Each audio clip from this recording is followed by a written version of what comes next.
take me. For growth would have been Nadine Ross, right? This ex-paramilitary leader of Shoreline. Yeah. I mean, and the personalities couldn't be further apart. You have the enigmatic Chloe Fraser, hustler, wheeling, dealing, always backing out when it gets too tough. And Right. then the pragmatic, militant leader, Nadine Ross. It was perfect. Yeah, I mean, when I first read that, I was like, oh, wait a minute. Chloe is like impulsive, and Nadine is so like calm and collected. I was like, and we're gonna talk about teamwork, and they're gonna solve this adventure together. Are we sure that's gonna work out? Yeah, that's it. That's exactly the question. Yeah. Right. So another thing we saw in that trailer is you got revealed who the villain is in the game. And it's somebody that a lot of people might not have know about. I think diehard Uncharted fans might know who this is. Could you explain who that is, though? The villain? The villain. Well, the villain's Asav. Asav is this insurgent leader who's basically, creating turmoil in India right now. And he also has entitlement to these lands, at least he thinks he does. There's two factions of the old empire, the old kings and the new king, which was a more progressive king. And Usman, who plays the character Asav, he's an amazing actor, did a really good job of bringing Asav to life, which is he believes in the old king. He believes in the purification of this establishment and wanting to gain back these lands for himself. Right. These zealots, man, I swear, they just want everything to be their way. Right. All right, so, and that eventually forces Chloe and Nadine to join forces, if I'm not mistaken, right? Yeah, they're after the Tusk of Ganesh, which is we always base our Uncharted on some seed of history. So the Hoysala Empire, which is a real thing, and we Unchartedify the ruins and bring a little there's like such a rich cultural history in India, and we blow it up to 11 these giant statues of Ganesh that you see in the trailer, and so the setting just is everything Uncharted is there, and we have the Jeep is back. Chloe's the best driver in the business, so she's there, and we're pushing on exploration a little more in this game, kind of evolving it from the past games and just providing more player choice throughout. And nice. Yeah. Other than the statues of Ganesh, are you guys going to get into any Hindu mythology, given like the vastness of that situation? Well, these are archaeological sites. I have to say this, right? Because that's true. These are ruins of the great Hoysala Empire, right? And we did a lot of research to ensure that we, respect the religion. There are thousands of people, hundreds of thousands of people, if not millions, that still practice Hinduism avidly daily. So we wanted to approach this thing with respect, reverence, but at the same time in context of a game.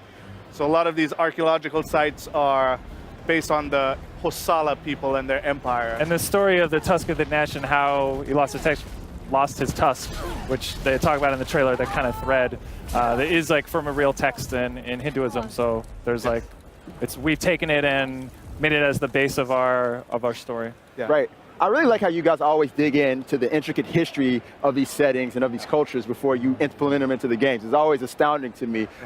So I want to talk a little bit about the fact that this is the first Uncharted expansion, standalone expansion in history. You guys have never really done anything like this.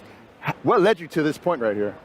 Well, we explored many storylines. After we finished the Nathan Drake story, right. We were done with Nathan Drake. We were done. Oh. We wrapped it up. Broke her heart, man. My boyfriend's gone. It's fine. No, I'm very excited for this one. Yeah, well, we explored many different, because we have such a vast cast to pull from. We went down a few different storylines. We went through the Sullivan storyline. Even Cutter came back up. Yeah. And we were messing around. We were talking about that. We want to talk more about Cutter before this show. We're going to. But, the Chloe story just kept jumping back out at us. It was, she's such a self-preservationist. She's, always like bailing out at the last minute, right.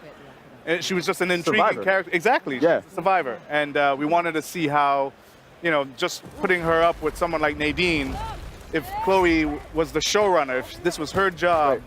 How would she fare? What would she stand to lose now that she has everything to lose? Right. Would she go all the distance? Would she complete the task? So these were the questions we started with that led to the last thing. you know, that's the one similarity I can see between the both of them. Is they're both kind of survivors. I kind of got that vibe from Nadine in Uncharted 4, the way she was.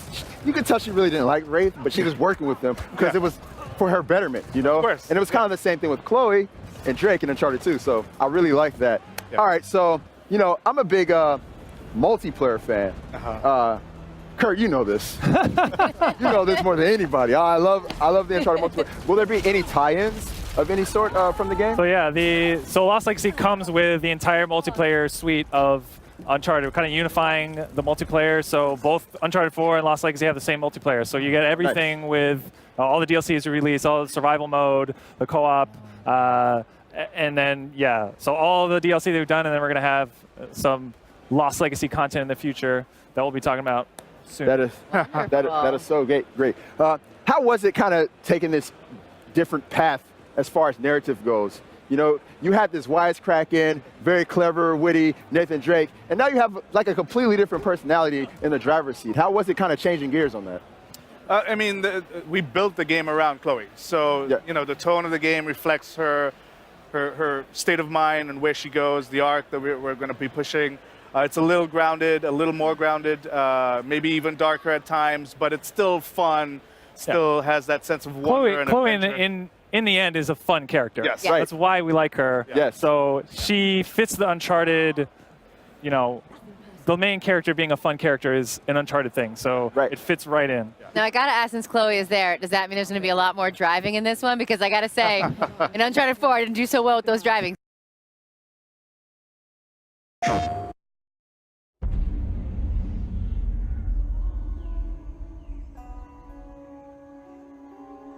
The trident, the bow and arrow, the axe, the great battle in which Ganesh lost his tusk. We find these symbols. We find the tusk.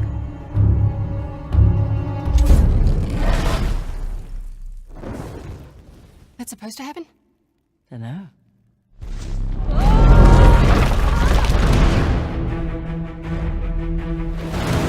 Welcome to downtown Halabadu. Last known resting place of the Tusk of Ganesh. I don't like it. You don't like anything. Oh, thank you. I'm slipping. You know that treasure hunting is not at the risk of us, right? Neither is being a mercenary. You two. Partners. And hello, gorgeous.